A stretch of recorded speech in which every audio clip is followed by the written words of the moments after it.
Nandito po kami sa training center. Ito po yung last day namin dito. Sunduin na po kami ng aming sadyang nim. Isa-isa. Kung nakikita nyo po, medyo malamig na po yung klima dito.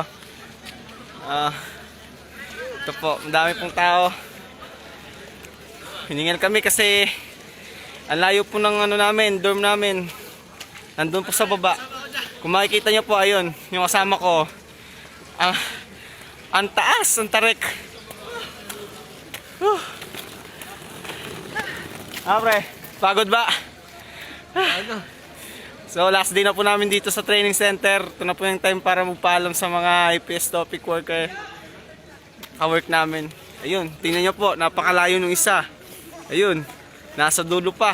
Ang tarik. Tingnan nyo po, madami pong tao dito. Yan po. Lahat po ng mga naka-blue na yan, EPS worker po yan.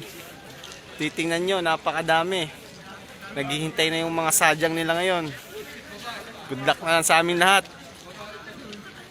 May our dreams come true and God bless.